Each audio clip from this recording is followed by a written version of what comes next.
ಕನ್ನಡ ನಾಮಫಲಕ ಕಡ್ಡಾಯ ಬೇಡಿಕೆಯ ಅವಧಿಯನ್ನ ಮತ್ತೆ ವಿಸ್ತರಣೆ ಮಾಡಲಾಗಿದೆ.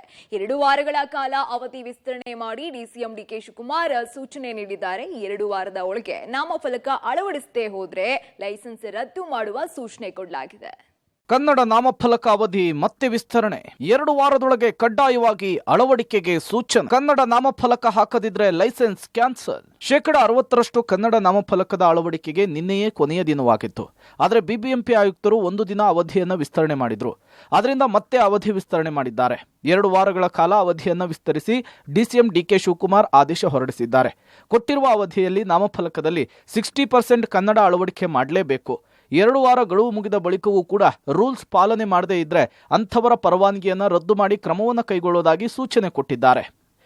ಈ ಆ್ಯಕ್ಟ್ನಲ್ಲಿ ಏನಾದರೂ ಗೊಂದಲ ಇದ್ದರೆ ಅದನ್ನು ಕೂಡ ಗಮನದಲ್ಲಿ ಇಟ್ಟುಕೊಂಡು 2 ವಾರ ಟೈಮ್ ಕೊಡ್ತಾ ಇದ್ದೇವೆ.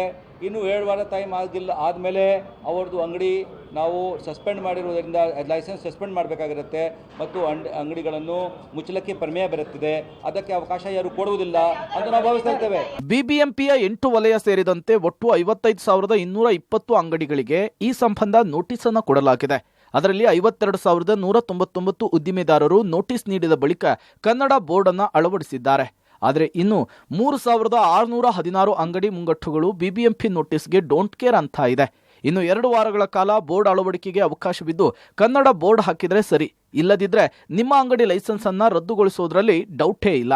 3,000 ಅಂಗಡಿಗಳು ಕನ್ನಡ ಬೋರ್ಡ್ ಅಳವಡಿಕೆ ಮಾಡದ ಕಾರಣ 2 ವಾರಗಳ ಕಾಲ ಅವಧಿ ವಿಸ್ತರಣೆ ಮಾಡಿ ಆದೇಶ ಹೊರಡಿಸಲಾಗಿದೆ.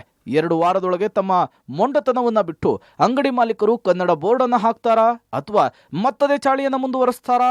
ಕಾದ್ ನೋಡ್ಬೇಕಿದೆ. Lokesh, public TV, Bengaluru.